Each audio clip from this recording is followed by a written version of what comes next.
Ghost sighed slightly after putting his tactical vest back on his torso. He shook his head a little and cracked at the bones at his neck. All things considered, that mission had been easy for him, at least compared to his ordinary missions. However, he knew that for other people, it would have been a nightmare. He let out a nasal laugh, for as far as he'd come to think of a mission that was easy, he found himself thinking to himself how commonplace this kind had become for him, how biological weapons no longer meant the real threat, how fear no longer affected him. There was nothing in the world that frightened him. Nothing. Perhaps he had taken away from something that made him feel human. He shook his head again, pushing those thoughts out of the way, and checked his ammunition. His rifle was less than half full. The Desert Eagle only had a few more bullets, and his trusty Silver Ghost still had a few spare magazines. He widened his eyes slightly when he heard the fast footsteps approaching. He quickly turned with his Silver Ghost, pointed in the direction of the footsteps. He sighed and lowered his weapon as he saw it was only Sherry. At first he was confused, even a little annoyed. What was she doing there? However, as she got closer, he realized something was wrong. "Sherry, what are you still doing here?" he asked, putting his rifle back in his holster and staring at her. Her eyes were slightly red, her mouth was closed in a straight line, her cheeks were slightly swollen, her hands were slightly trembling, tightly gripping the hand of the rifle she was holding. She was nervous. "I didn't want to leave you to fight alone," she replied. Her voice sounded a little colder. "You didn't have to come back. I told you that's your job, and I know frankly I don't give a crap. I'm just capable as a soldier. Chris, Parker, Jill, I wouldn't be here if it weren't for..." She said rather rudely, and Ghost arched his eyebrows slightly. Something had happened. "I never said you weren't, Redfield. I just prefer to work alone," he said, starting to walk towards the exit, hearing the girl's footsteps right behind him, following him. "It doesn't matter, this is work, isn't work," she said, beside him. Ghost looked at her. "You are helping, are you? It's not part of your mission?" She then stared back at him in a serious and deep thought into his eyes. Ghost didn't say anything. He just turned his head and continued his way towards the building, ignoring the girl who was walking right next to him. And she in turn did the same, despite a lot that she wanted to say. After a few moments of walking in uncomfortable silence, they finally reached the building where the rest of the group were. They spotted Parker at the top of the building, probably keeping guard. Sherry waved to the man, hurrying the steps and taking the lead. Ghost watched the girl's back, probably anxious to see Claire again, but the fact that she had treated him the way he had caused him to feel bad, a feeling that spread through his chest. He just sighed and tried to ignore it, which was probably a mistake, since his instincts were clearly wrong. He climbed up onto the roof and observed the girl hugging Claire.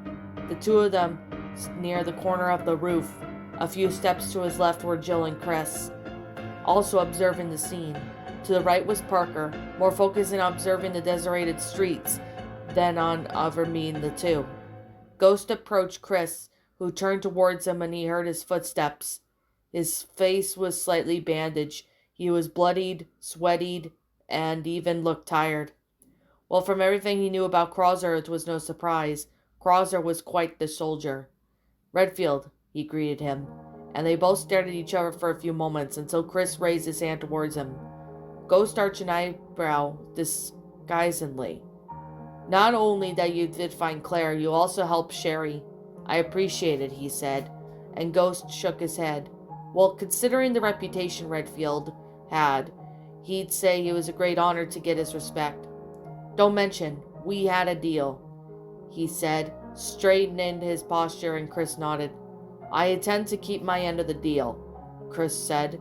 "Yes, we'll help Chris after Chris recovers," Jill said, ignoring the look that Chris gave her. But before anyone could say anything else, Ghost's radio beeped. "Purgatory to Ghost, do you read?" He heard Elia's voice. "Ghost to Purgatory. On the wire, Purgatory. We have confirmed Alex Wesker's appearance on the island, and she's at the base on the tallest tower in the city you're in. We've dispatched 3 teams to her location with our spy systems, including a rescue helicopter. Elias said, and Ghost almost smiled beneath his mask, ignoring the looks on Chris and Jill's faces when they heard Alex's name. They had high-tech equipment, especially stored to eliminate high-risk targets, some exclusively for the Weskers. Well, at least they had some of that equipment that had been destroyed. Alex wouldn't leave. Great. ETA, he asked. 16 minutes. The rescue helicopter will be waiting for you on the beach on the north side where you are. Those are the coordinates. Ghost shook his head. Understood. Good work, Ghost out, he said, turning off the radio. Can you start explaining? Alex Wesker? Chris said, a little loudly, nervously drawing the attention of the two girls and Parker. What? Parker asked. Crosser kidnapped your sister on Alex's orders. She controls the island. This is all her doing, he said. And Chris grunted angrily as he ran a hand through his hair, and his hatred for the Weskers. It was no secret to everyone. Well, fuck. What are we gonna do? If that's true, then we should deal with her as soon as possible, Parker said, alert, alternating his eyes between Ghost and Chris. And she's going to die. I've called in my team to deal with her. What a little equipment what we have will serve to eliminate her, Ghost said, noticing someone a little indignant. You said you'd help me, Claire said, making Chris look at her with a serious expression. What do you mean? And I am helping. The rescue helicopter will be on the beach on the northeast from there. We have her right off the island, he said, turning and walking towards the stairs. That's not what you said, Claire said. He stopped, sighing as he turned to face her. I said, I repeat, you're in no condition to go after Alex. At no point I did say I would help you go after her, Ghost said, staring into Claire's angry frustration eyes with pure professionalism. His insides revolted. He didn't like the look she was getting at all. That anger directed at him made him uncomfortable. You son of a bitch, Claire snarled, approaching with heavy strides. No chance of me leaving. That bitch has to pay for everything. Ghost remained impassive. And she will, but you're underestimating Alex as an enemy. She controls the island. We all know we're going after her. She'll send the infected at us, and she'll make us tired. Use up our ammunition. We'll be taking unnecessary risk. My team is already arriving with better equipment and more prepared, he said, staring deep into Claire's eyes, which were growing increasingly frustrated.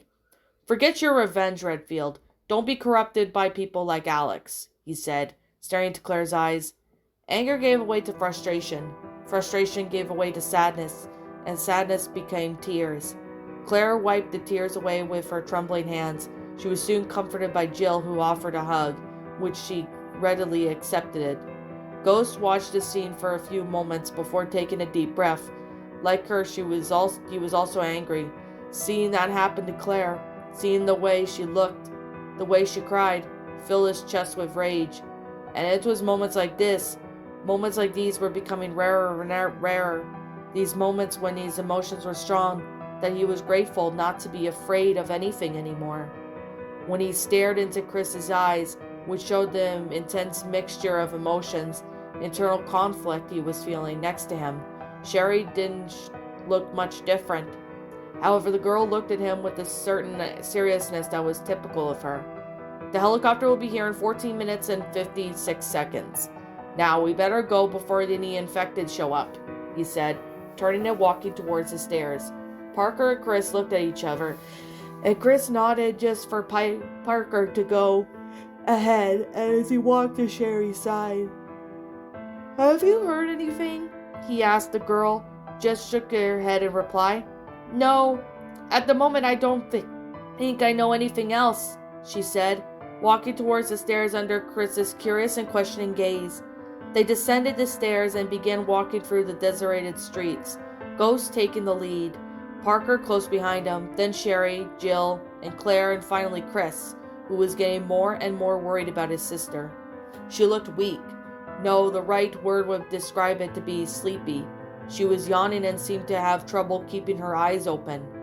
She heard the gunshots just ahead of him, and he shook his head when he saw Ghost take that out on someone infected. He was also worried about her too, that he didn't even seem to notice where he was walking, temporarily forgetting that. Despite being with her, they weren't completely safe. However, they walked through the deserted streets, close to leaving the city. They had heard alarms beeping everywhere, noise coming from all directions, as if they were being surrounded. They got into position, and Chris gritted his teeth as he saw Claire grunt in pain and kneel on the ground with her hands around her ears. She was dirty, bloody, and it could have been anything. Maybe infected with something? He knew a little about her superhuman abilities. Not everything, since she didn't like to talk about it as much as Sherry. But the thought of that bitch Alex infecting her with something else made his blood boil. Claire, come on, wake up! He heard Jill say, and without a choice, he ran towards the woman while Sherry and Parker ran towards them, adopting a defensive position. What happened? Chris asked, kneeling down next to her, and Jill leaned on his rifle. I don't know. She was crying out in pain and then she fainted, Jill replied. Looked at her with everyone with the hear roars of approaching infected. Holy shit. Of course that we couldn't get out that easily, could we? Parker complained, more to himself, more than anyone else. Soon they heard a familiar roar, and everyone gritted their teeth as the sight of those flying creatures approaching. This is Alex doing. She doesn't want us to leave, Ghost said, looking around with cold eyes. He was used to being outnumbered, yet this was literally an army of infected. He lowered his head and looked at his watch. 8 minutes and 43 seconds until the helicopter arrived. What the hell? What do we do? Sherry asked, looking around with some hesitation. Then they were getting surrounded. Chris growled, punching the ground as he stood up. Your sister's asleep, Redfield, Ghost said, making the man stare at him. It's the effect of the herbal mix I gave her. You may have not noticed, but she has a few broken ribs and her leg was shot with a shotgun. The effect of it should last a little longer. But she'll wake up in a few hours, preferably in the hospital bed, Ghost said in a strictly professional tone, and just need to seem to put everyone on edge, despite the relief knowing that it was no big deal. Holy shit, what bad timing. How could you stay so calm? Parker said, but he didn't exactly wait for an answer. You can go to the extraction point. It's in this direction. Just go to the nearest beach, he said, and this time he heard everyone look at him, as he was crazy. Are you fucking kidding me? It's an army, Sherry scolded, nonplussed. But it's Alex's idea. She doesn't want us to let us go. I could stay here and buy some time. There's still 8 minutes until the helicopter arrives, Ghost said. Those infected through numerous were dumb.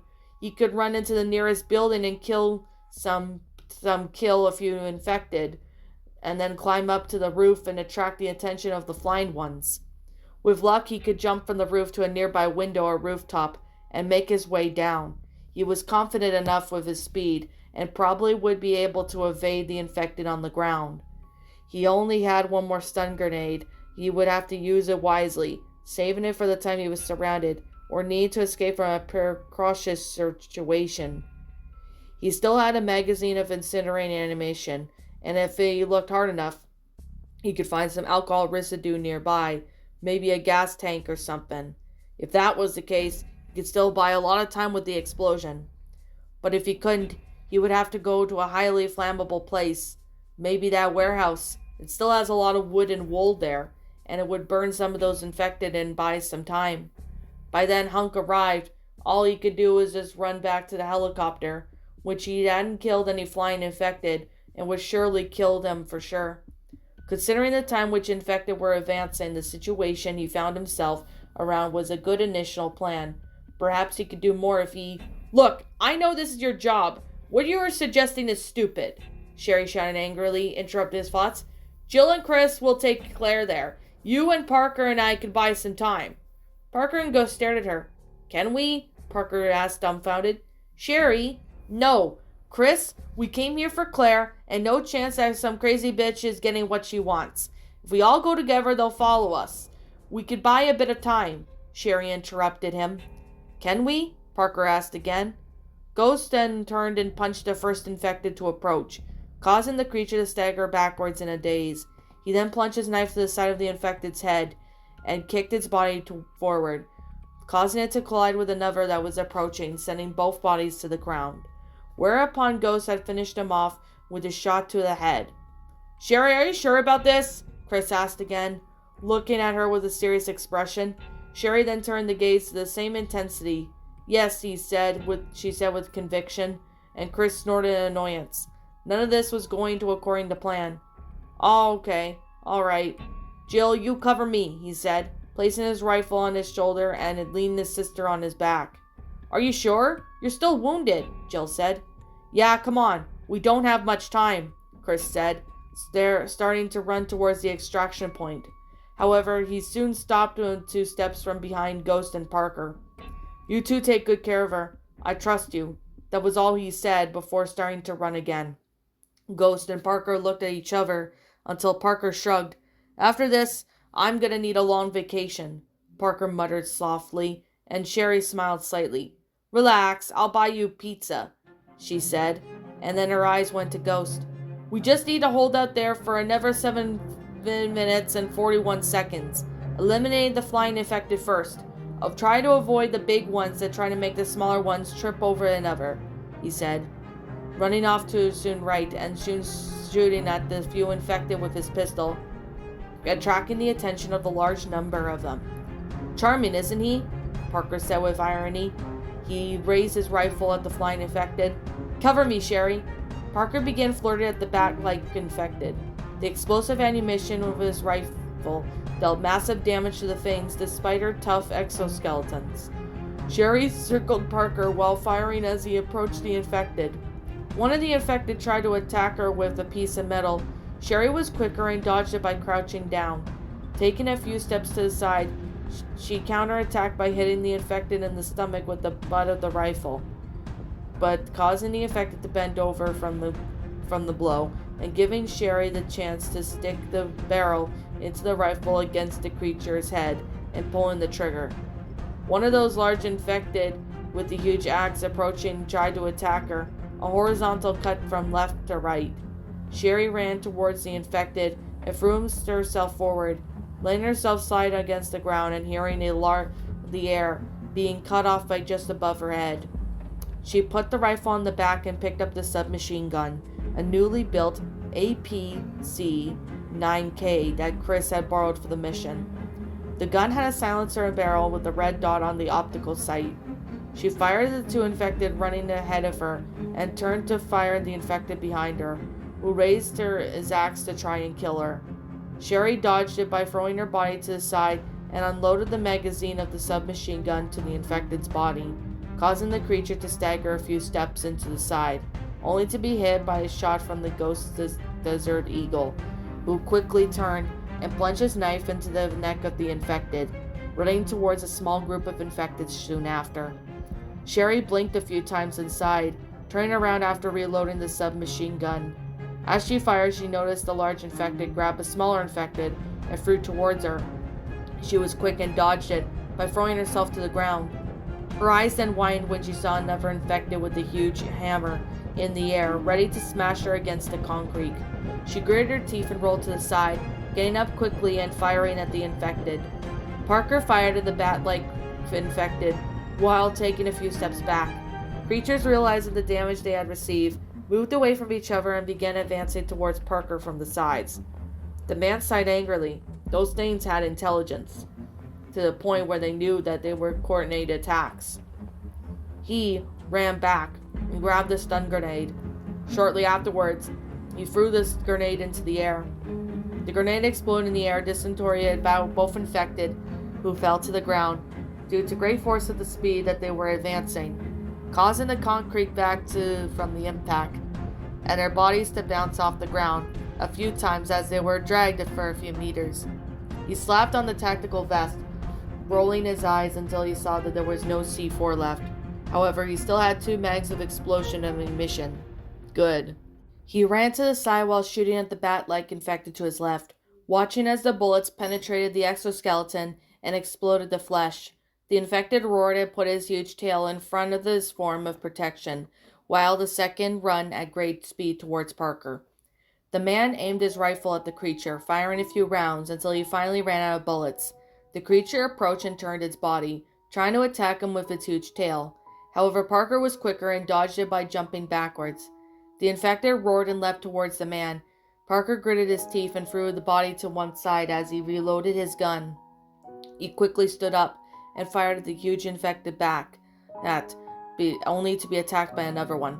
"Stun grenade!" he heard Sherry say, and quickly covered his ears while closing eyes. The grenade exploded, stunning the two infected, and Parker looked at Ghost, who fired his Desert Eagle at the bat-like infected on his right, until he ran out of ammunition. Ghost put his Desert Eagle back in his holster, having run out of bullets for his gun. He soon picks up the silver Ghost and fires at the infected around him. He dodges the machete attack from the infected by stepping back. He counterattacks by 2 shots in the infected's torso, one in the chest and one in the stomach. Ghost then turns his body and lands a kick to the infected's chest, throwing it towards another as he was approaching, sending both bodies crashing to the ground. After another infected had tried to attack him, he ducked and caught the infected's arm. However, before he could kill it, another approached and tried to attack him on his right. Ghost then struck a blow on the elbow of the infected he was holding, causing it to drop to its knees and use its body as a shield, causing the other infected to kill it by a thrust a knife axe into its head, which gave Ghost a chance to give him a clean shot to the other's head. He heard footsteps approaching from behind him, and quickly turned around only to see the infected's body fall to his feet. His feet rose and met Sherry's, who was looking at him with certain seriousness. "It's not so bad working as a team, is it?" she asked, and she didn't wait for an answer, heading straight forward another infected further on. Ghost watched her for a few moments. All he could do it on his own. He might just get a few times, bleed a few arteries, but he would do it. However, maybe, just maybe, it wasn't a bad thing to have someone watch his back. However, there was no reason he didn't like working as part of a team. Always relying on someone to watch his back was dangerous. Not only it requires trust, but it also made him weak. Since he was not used to not being watched his back, leaving it in someone else's hands. And there came a time where 2 of them were separated. He would be used to be alone, and he would be used to having his senses on alert. He couldn't have that. Teamwork made people weak. A Ghost sighed and shook his head. The situation was temporary. He would have had to worry about it careless. Chris gasped slightly and ran through the forest. His eyes focused on the beach that was already coming into view, and his ears listening for the noise of the helicopter up ahead. In front of him was Jill, shooting at the nearby infected, which luckily weren't that many. He swallowed some saliva and turned his face, feeling Claire's cheek against the side of his neck. Well, if what Ghost said is true, then he didn't need to worry about her. However, he wouldn't believe it until she was in the hospital, far away from all that damned island. They had reached the beach and both sighed at the sight of the helicopter up ahead. The wind was rustling in the leaves of the trees, tossing the sand on the beach. They both watched in narrow eyes and the helicopter slowly descend. The first thing they saw was a man wearing completely black military clothing and a gas mask with glowing red eyes. The man was holding a military rifle, an AK-16, usually used with the South Korean military. It was curious to see someone with such weapon on his back. It was an M84 Barrett sniper rifle and 2 pistol holsters with each of his thighs. The agent, who probably went the name by Reaper, approached at a calm pace. It was strange to see him there. Both he and Jill had known the existence of such a man due to a few sightings in one place or another. Seeing the kind of legend in the flesh in the front of their eyes were different. The man stopped a few meters away and raised his rifle. They both nodded, blinked, but as soon as they fired, they realized that they only had to kill infected as they fired from the approaching behind. "Chris Redfield and Valentine. I didn't expect to find you 2, he said, his voice coming out a little muffled because of the mask. Were all the agents at the institution obliged to wear masks? Well, it made sense, since they were so secret. If someone's face is revealed, it could put the whole situation at risk. You must be the Reaper, Jill said, and the man stared at her for a while. The woman swallowed some saliva. Even though she couldn't see the man's eyes, she felt the pressure he had on them. He was dangerous as Ghost, that was for sure. "Where's Ghost?" he asked. "There were a lot of infected behind us. He stayed behind to buy us some time," Jill said, and the man bowed his head slightly. Good. He shouldn't be long then. There is some medical supplies and food in the helicopter.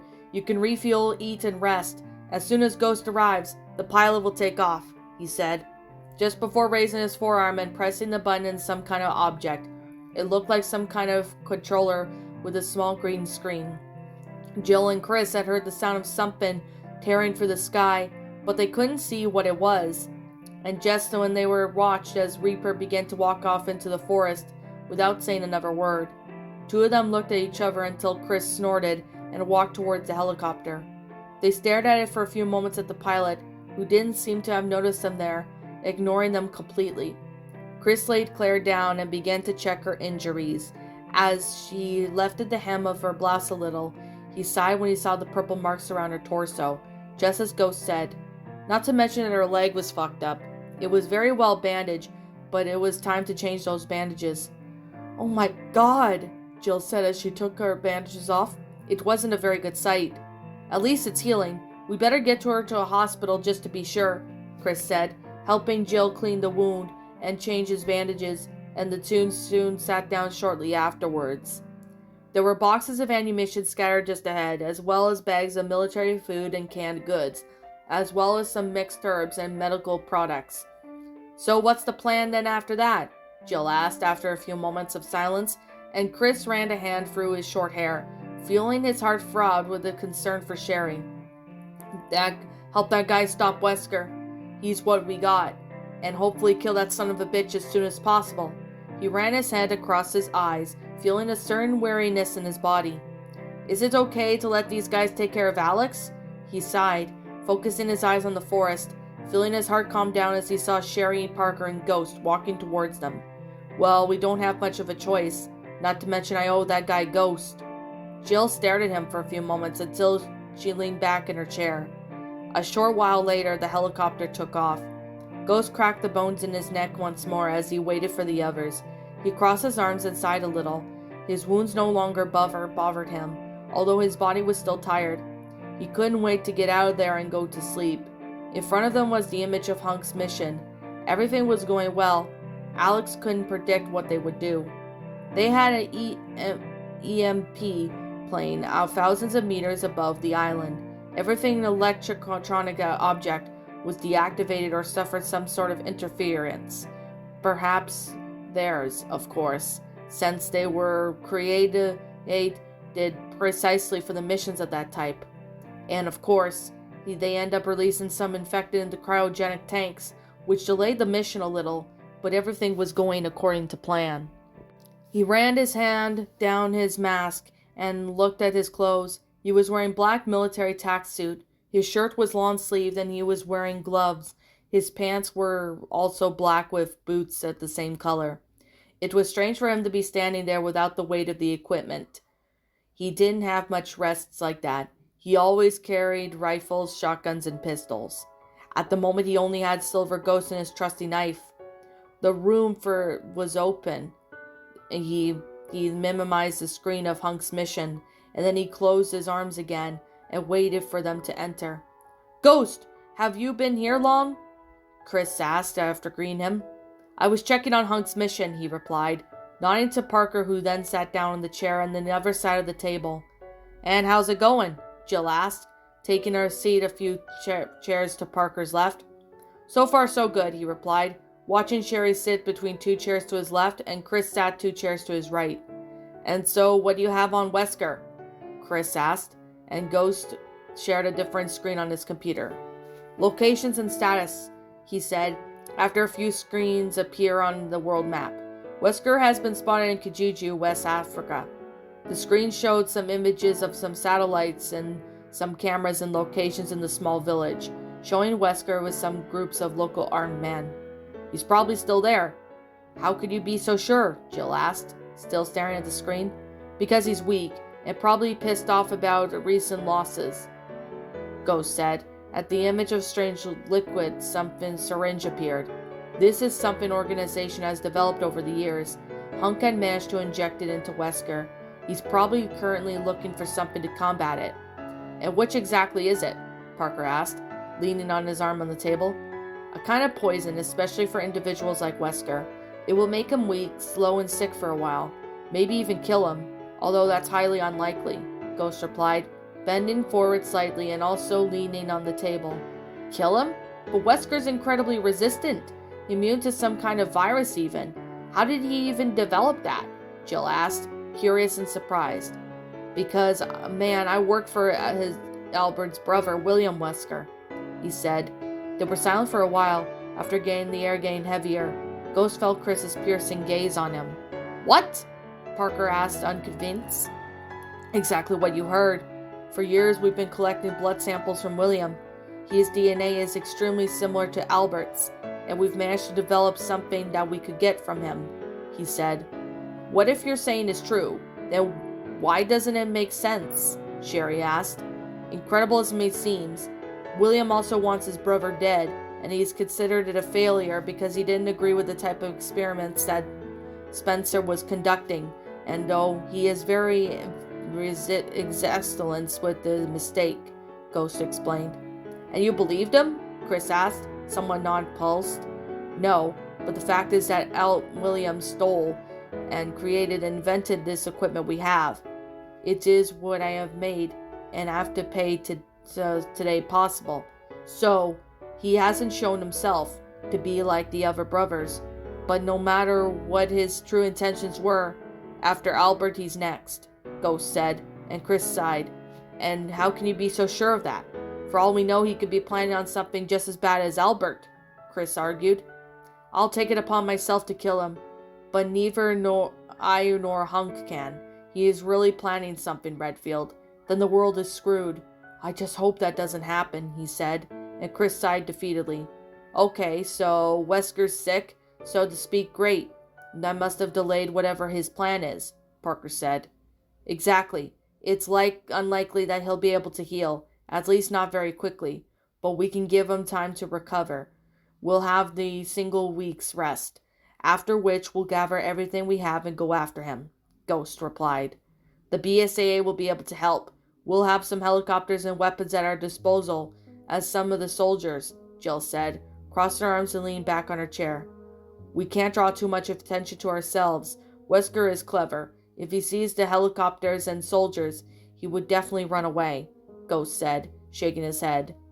But we'll have to lose whatever lab he has in Africa, as well as his research, Parker argued.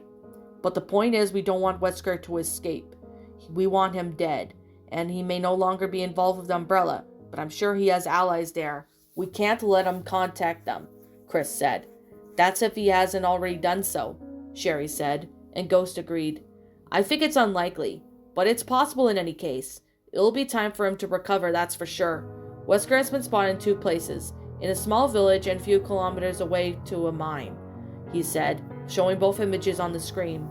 2 teams. I doubt he's on the surface. His ship was destroyed thanks to Hunk, which meant that he's not in the water either. He's definitely underground. The village leads to a system of the caves that ran all the way well underground, and then the mine follows the same principle, after being the infected path that leads directly to this particular airport, Ghost said, showing up the map both locations on the screen. Parker and Jill will lead a small team, 5 people in total through the village. You and I, Redfield, will be in charge of the mine. Hunk and my team will monitor both situations from the air and try to help the both of us in the event of foreseen circumstances, and inform us of any strange movements.